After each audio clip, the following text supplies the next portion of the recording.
Bismillahirrahmanirrahim. Assalamualaikum warahmatullahi wabarakatuh. Guru hebat negara kuat.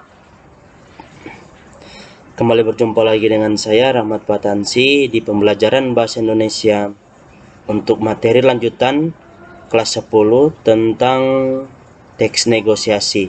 Jika pada pertemuan kemarin saya sudah menjelaskan terlebih dahulu tentang teks negosiasi, maka pada hari ini adalah lanjutan dari materi pembahasannya. Sebelum kita mulai untuk materi pembahasan kita pada hari ini, silakan adik-adik sekalian berdoa terlebih dahulu agar nanti dan insya Allah apa ilmu yang kalian dapatkan pada pembelajaran kali ini bisa berguna dan bermanfaat untuk kalian ke depan nanti. Silakan berdoa.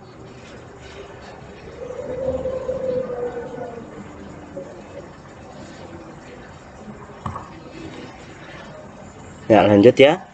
Materi kita kali ini masih sama ya, seperti yang saya bilang tadi, yaitu materi lanjutan dari pertemuan kemarin untuk kelas 10 madrasah tentang teks negosiasi. Menjelaskan pengajuan, penawaran, dan persetujuan dalam teks negosiasi. Anda bisa baca di layar Anda masing-masing. Untuk menentukan keberhasilan dari menjelaskan pengajuan, penawaran, dan persetujuan dalam teks negosiasi, kita harus perhatikan hal-hal berikut. Yaitu inti dari negosiasi ialah komunikasi ya. Jadi inti dari negosiasi pada dasarnya adalah sebuah komunikasi. Komunikasi ini terjadi akibat ada saling tanya jawab yang dilakukan oleh si penjual dan si pembeli dalam menawar suatu produk dan dalam mempertahankan produknya masing-masing. Itu adalah inti dari komunikasi.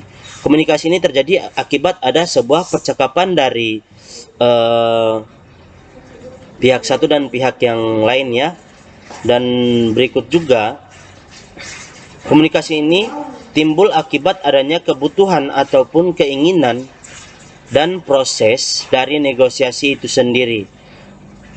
Merupakan sebuah kesepakatan yang saling menguntungkan. Jadi dalam proses negosiasi itu sendiri merupakan sebuah kesepakatan yang saling menguntungkan antara satu sama lain. Jadi Anda bisa baca sendiri ya. Dalam hal ini ada beberapa kegiatan yang harus diperhatikan. Jadi dalam hal ini, dalam berkomunikasi ini, ada beberapa hal yang perlu kita perhatikan. Nah, dalam menganalisis faktor penentu keberhasilan negosiasi, kita harus perhatikan yang pertama, kesediaan semua untuk berkompromi dengan yang lain. Jadi, maksudnya di sini kesediaan semua untuk berkompromi dengan yang lain, artinya kita harus menyiapkan diri. Jika kita penjual ataupun pembeli, kita harus menyiapkan diri untuk mengkompromi atau memaklumi hal-hal yang lain berkaitan dengan negosiasi yang akan berlangsung sebentar nanti. Yang kedua, tidak ada pihak yang dirugikan. Seperti penjelasan yang kemarin, di sini kita tidak harus memikirkan diri kita sendiri. Kita harus memikirkan juga orang lain agar tidak ada pihak yang dirugikan. Si penjual tidak dirugikan dengan penawaran kita dan kita sebagai pembeli tidak merasa ditipu dan dirugikan dengan yang kita beli. Sampai di sini paham kan apa yang saya maksud?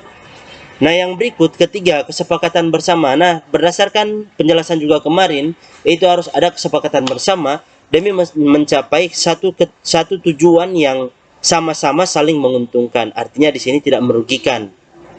Masih berkaitan dengan yang lainnya ya. Berikut keempat, alasan yang mampu mempengaruhi. Nah, alasan yang mampu mempengaruhi ini seperti yang sudah jelaskan kemarin, itu alasan yang kira-kira alasan yang akan kita sampaikan kepada si penjual ataupun si pembeli itu bisa mempengaruhi pikirannya agar dapat mengurangi barang yang kita inginkan ataupun dapat membeli barang yang sedang kita jual. Paham ya? Menggunakan alasan yang tepat untuk melakukan pengajuan dan penawaran dalam negosiasi itu sangat penting.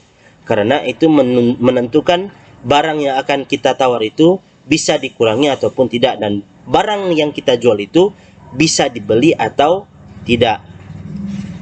Berikut, agar mencapai sebuah kesepakatan yang baik, maka harus disertai dengan alasan yang menjadi pendukung atau penguat demi mewujudkan kesepakatan tersebut. Jadi ketika seorang anak, ini contoh ya, seorang anak, silakan kalian baca, yaitu ini ya contohnya. Seorang anak yang menginginkan sebuah handphone atau HP. Nah contohnya, silakan kalian baca, ayah, belikan saya HP dong. Kata dong di sini, jika kita mengacu pada penggunaan bahasa, kata dong di sini adalah sebuah permohonan dari orang yang meminta kepada si ayah atau anak yang meminta kepada si ayahnya bahwa kata dong inilah sebuah permohonan agar dibelikan atau agar dituruti permintaannya. Nah, dalam mengungkapkan bahasa yang akan kita sampaikan kepada lawan bicara kita, itu tergantung juga kepada intonasi. Intonasi artinya itu tinggi rendahnya nada yang akan kita sampaikan. Ketika itu sebuah permohonan, maka sampaikanlah dengan nada permohonan atau bujuk ya, bujuk rayuan. Ayah, belikan saya HP dong, sebab zaman sekarang HP sangat dibutuhkan dalam membantu kegiatan belajar. Nah, di sini pada ayah belikan saya HP dong, ini adalah sebuah permintaan, ya. Dipahami ya, ini adalah sebuah permintaan, dan sebab zaman sekarang HP sangat dibutuhkan dalam membantu kegiatan belajar, ini adalah sebuah alasan yang pada bagian 4 ini ya, alasan yang mempengaruhi untuk permintaan kita dituruti. Paham ya? Berikut.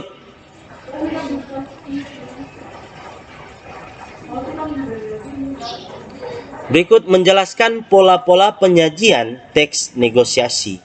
Pola di sini artinya cara-cara ya, cara-cara ataupun kiat-kiat ataupun selain tadi cara, kiat, berarti pola ini juga bermakna urutan atau aturan ya.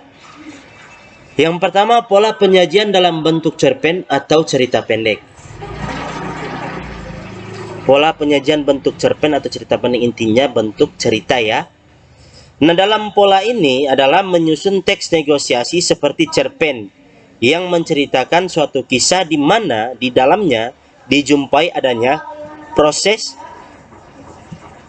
tawar-menawar antara si penjual dan si pembeli, atau dalam hal lainnya adalah negosiasi. Untuk bagian pertama ini dipahami ya. Bagian kedua, pola penyajian berbentuk dialog. Nah, pola kedua ini adalah penyusunan teks negosiasi dalam bentuk dialog atau percakapan ya. Dialog ini artinya percakapan yang mengutamakan atau yang menggunakan kalimat langsung di mana di dalamnya terdapat proses tawar-menawar. Kalimat langsung ini adalah kalimat yang diungkapkan atau yang disampaikan oleh si penutur itu sendiri atau si pembicara itu sendiri yang menyampaikan apa yang ingin dia sampaikan. Itu yang dimaksud dengan kalimat langsung. Jika kalimat langsung dalam sebuah buku itu ditandai dengan tanda kutip. Jadi itu adalah kalimat yang disampaikan secara langsung oleh si penutur atau si pembicara. Dipahami ya? Bagian ketiga, pola penyajian berbentuk narasi yang digabungkan dengan dialog. Jadi narasi ini cerita. Jadi bentuk narasi ini adalah sebuah cerita ya, yang berbentuk dialog artinya percakapan. Narasi cerita yang di dalamnya diselipkan sebuah percakapan. Saya yakin kalian sudah pernah mempelajari hal ini di tingkatan SMP ataupun SD, mungkin sudah ada ini materi tentang cerita, teks cerita ya. Biasa kalian buat tentang mengarang. Mengarang berarti itu kita menceritakan ya, berkaitan dengan teks narasi. Maksudnya teks negosiasi yang disusun dengan bentuk uraian yang menekankan pada rangkaian waktu atau kronologi, berarti urutan kejadian ya. Kronologi waktu atau kronologi ini berarti urutan kejadian dari waktu ke waktu, tidak, dengan syarat tidak melampaui waktu yang ada. Jadi tidak boleh ke beberapa waktu yang lalu ataupun masa yang akan datang. Jadi dia harus melalui tahap demi tahap, step by step, yang harus dilakukan oleh si penjual dan si pembeli yang berdasarkan pola penyajian bentuk narasi yang digabungkan dengan dialog. Nah, isi teks ini menceritakan suatu peristiwa yang di dalamnya mengandung dialog mengenai suatu penawaran yang tadi sudah Pak Guru atau sudah sampaikan kepada kalian tadi. Nah, dengan berakhirnya penyampaian materi atau pembelajaran hari ini, saya harapkan kalian mengerti dan memahami, dan jangan lupa tuliskan nama Anda di kolom komentar agar saya mengetahui kalian sudah menonton video ini sampai dengan selesai, dan saya juga mengetahui bahwa Anda setidak-tidaknya Anda memiliki sedikit ilmu pengetahuan tentang teks negosiasi itu sendiri. Jangan lupa di subscribe dan silakan dipahami dan disimak dengan baik video yang saya jelaskan dari awal sampai dengan selesai. Terima kasih, lebih dan kurangnya sekian. Wabillahi taufiq hidayah. Wassalamualaikum warahmatullahi wabarakatuh.